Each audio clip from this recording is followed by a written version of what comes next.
This is Recovery Machine News. All right, the next thing we're going to discuss is a piece that you found, Corey, and it's interesting for a couple of reasons, but I'll give you kind of a rundown of what we're talking about here.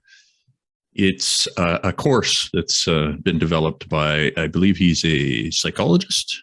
Yeah. So it's Introduction to Trauma-Exposed Professionals, a new course on how to provide better care to traumatized frontline personnel like military veterans, firefighters, and paramedics who are at higher risk than the general population of developing post-traumatic stress disorder and other mental illnesses, which is true. It's the work of an educational nonprofit called Wounded Warriors Canada and the Atlas Institute for Veterans and Families. So it's Dr. Scott Maxwell is the guy who's put this course together. And it's he's designed it so that the idea is healthcare professionals such as nurses, maybe, occupational therapists will be a big one, are going to, it's designed so that they can take this course. And then if they're working with people who, it could be a veteran from a recent war, or military families, anybody, I think, anybody who qualifies as a first responder. Mm-hmm. And I don't know if they're assuming, like, they didn't say anything about nurses per se, but would they consider like somebody working in trauma or acute care for a first responder? Or nurses historically always get left out of the first responder discussion, but to me, they are. Okay. Yeah, absolutely. Okay. I did dig up some stats to talk about that later, but so basically this is the program that has been put together. I went and I looked at it, what I could access without paying. It looks to be like a 12 to 15 part kind of online course type of thing. You can get it free if you're working with military personnel, or you can pay $200 and go through and take the course. So I guess the idea is to, like, for example here, topics include how workplace culture can discourage workers from speaking about their mental health problems. I mean, you could see that the RCMP is notorious for holding on to whatever, like they don't want to talk about PTSD there. They generally try to, remain stoic until it's too late, that kind of thing. But if you look at nurses, this is also an issue as well, right? Because nurses are they're supposed to be tough. They're supposed to be able to handle endless amounts of trauma and keep going. That's kind of the idea. Yeah. So, and then it goes on to talk about how they're going to teach their patients better ways of regulating their own emotions and how to infuse structure and predictability in each patient's plan, which is great. But I just thought it was kind of bizarre how they could talk about this without mentioning nurses. But I think this gentleman's, he's part of this Wounded Warriors thing, and this is kind of what he does. So he might not be aware of the stats, which are interesting because for post-traumatic stress disorder, it's like 48 and 48%. So if you go to war and come back, 48% of people have some kind of PTSD symptoms, and 48% of nurses working in acute care. So it's basically the same. Interesting. Yeah. And I don't know how you differentiate, you can't really say, I don't know. I'm still learning about PTSD. It's very complicated, very, very complicated. And I'm just trying to get a cursory kind of understanding of how how trauma affects the brain. But so it's an interesting program. If you go on the Wounded Warriors website, you can take a look at what they're doing there. And then if you do have anybody who you feel might be interested in it, I would encourage you to take a look. And if anybody who listens actually purchases a course or has taken the course, we'd love to hear from you.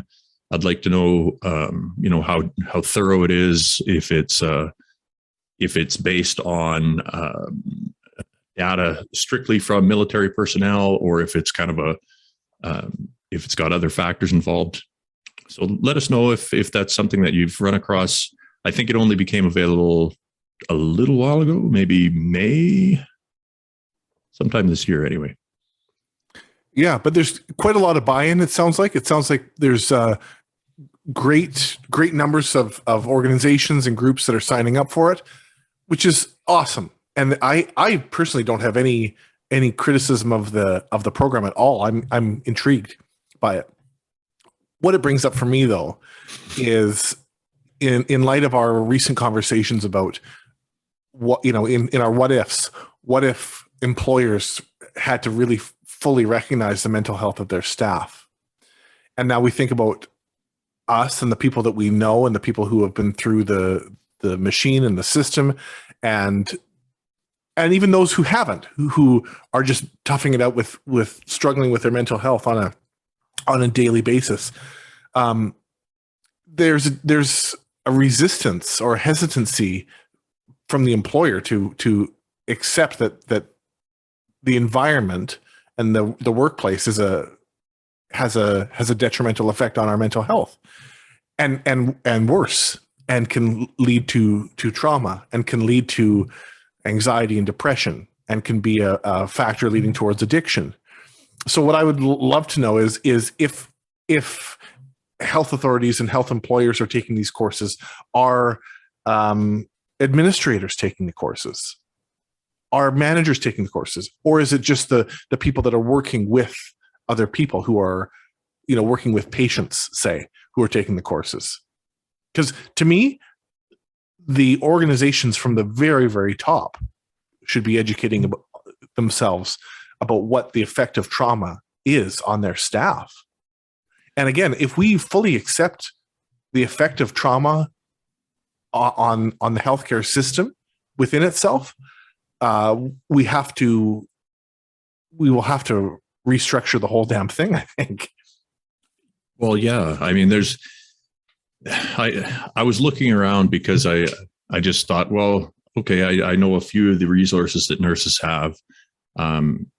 They're resources that are usually online, or you phone somebody and you get a limited amount of kind of support. Most of them are more, there's not a lot of substance to them. I looked at this Wayfound mental health program, which is, I think it's a government grant authorized program, which is, I'm hoping that, well, they've opened it up for free right now, but I don't know how long this has been in existence, because the goal with this one is it's called before operational stress. So it looks like there is some third party here who's trying to get information into younger nurses, physicians, careites, first responders, anybody who's going to be front lines for trauma. They want them to understand the significance of trauma, be able to better recognize what's going on early, to try and catch it and get yourself out of there before you have bigger problems. Mm-hmm. But I mean, when you look at what the numbers say as far as our current, I looked at a study here.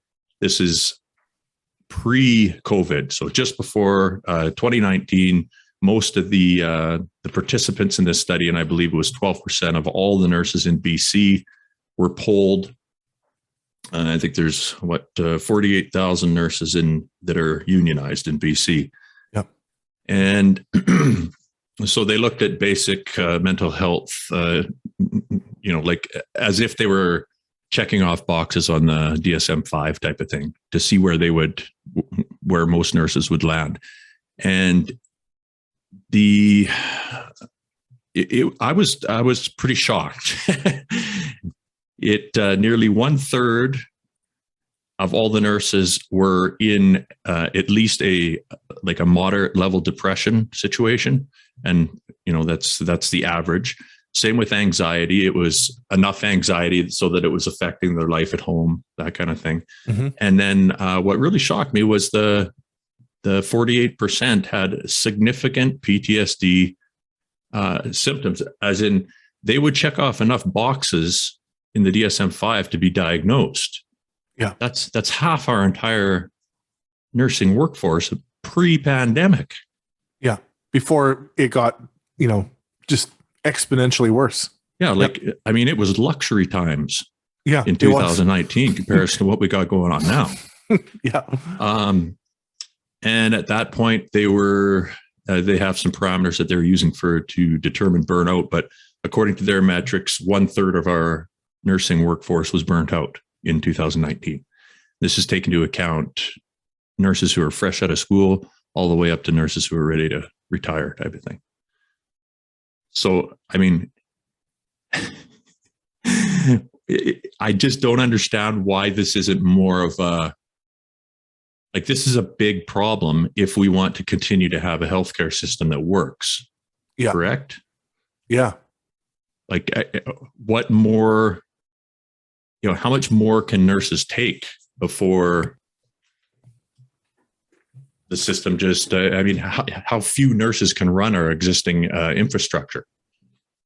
That's right. And exactly, Nathan. And I there seems to be this mentality where an employer can say, well, we offered you this, or we educated you on this, and then they are able to absolve themselves of any responsibility.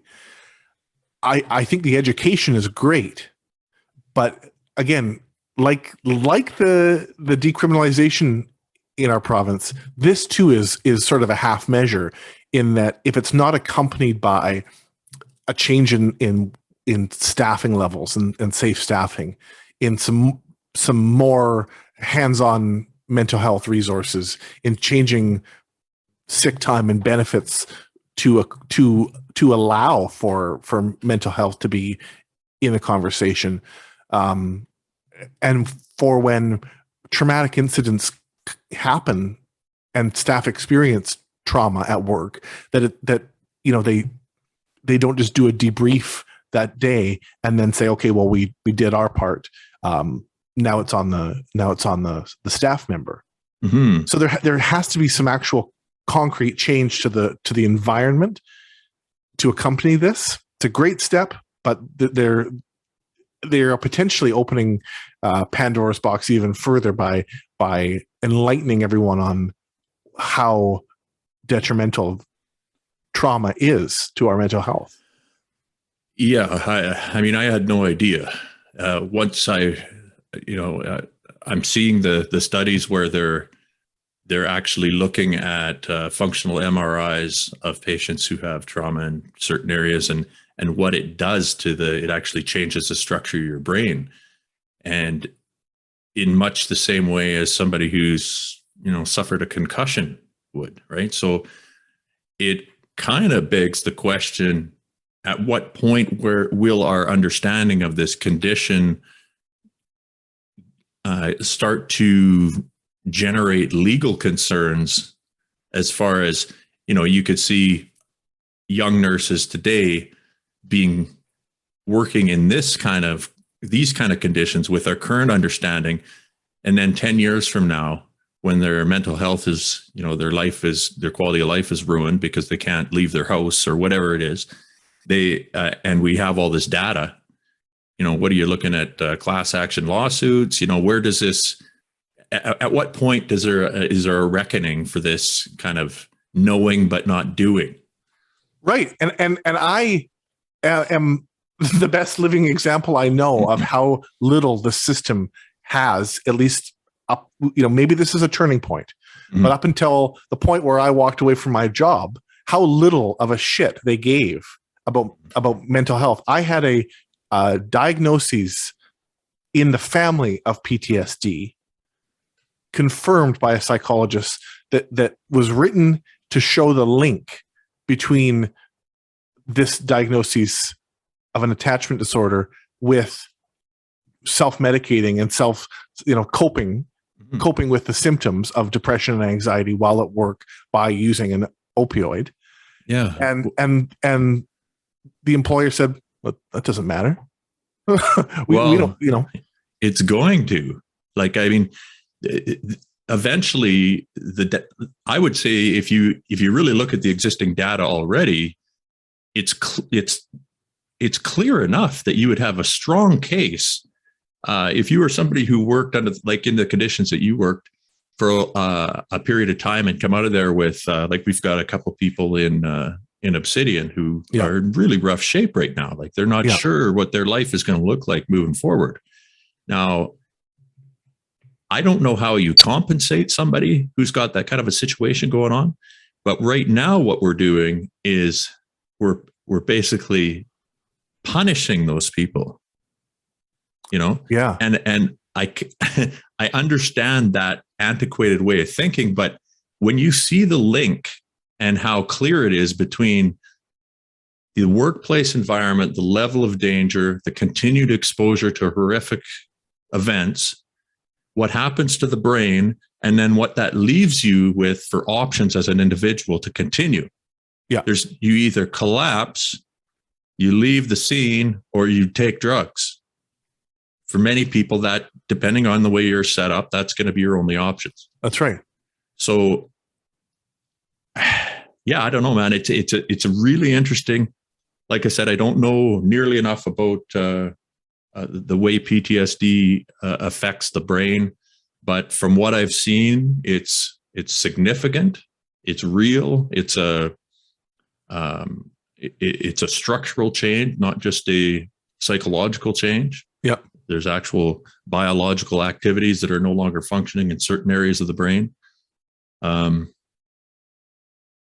So yeah, I don't know, because I can't find an answer for why we as a society, we cherish our free healthcare system, which is just, I mean, it's teetering now. Like it's, the foundations are rocking back and forth, right? And the storm is brewing. It's like, this is the opportunities that were in the past for preventative, cheaper measures to prevent stuff from happening like this are long gone. So I'm really curious as to know what the plan is. Is there a plan? You know, is there what did they expect to happen? I wonder. I'm really curious about that too. You know, because it's not sustainable, and it is more than teetering. You know, there are bricks that are falling off of the building because people are leaving and people are walking away, and those people that walk away aren't being replaced with another person because there is no one. Mm-hmm. You know, a minute ago I said just to clarify, I said attachment disorder. The adjustment disorder is the correct term that falls into the PTSD family. The other part, I think, is that I have really learned the value of sharing and storytelling and getting that stuff out. And there's this culture of don't talk about it. Certainly within the military, there's that culture, and sure. I would say equally within healthcare that, you know, they allow you to debrief, and they allow you to kind of in a limited way talk with your colleagues, but the nurses who have walked away, or the nurses who are really struggling, I think those are valuable things for people to know, and there's value for the person to share it and to be heard. And that's something I hope to see happen more within that field. Yeah. I have seen some, you know, positive steps away from that, but yeah, there's like I think the RCMP as a collective organization would be a great example of one that is still really mired in that, you know, like tough guy stoicism, kind of doesn't matter what you see, just fucking go home, have a beer, shake it off, and come back. And you know, there are going to be individuals out there who are very good at that. We know that for whatever reason, they can withstand a lot of crazy events, and their mind is resilient to that to that trauma. But I imagine there's a lot of people out there who wish that they could reach out, or wish that there were supports in place so they could, you know, kind of get their balance again, or maybe get a couple of weeks off to get their head screwed on straight. But right now, if you're in the medical field, I mean, doctors can barely take time off. They're either in BC anyway, they're either retiring or they're leaving the province. That's how they're getting time off for GPs anyways. That seems to be what's going on. That's right. And for the nurses who work a rotating schedule, and they might have 4 or 5 days off in a row based on their schedule. I would love to hear from nurses about how many times in that 4 or 5 days off they are contacted by their employer to come in for an extra shift. Mm-hmm. That would be well into double digits, high numbers of calls per day, and a lot of pressure to come in and not take that time that you need to kind of restore yourself. It took me a long time to understand the significance of that. When I was younger, and if I was managing a store or whatever, and a call would come in, I just pick it up. I had everybody had my number.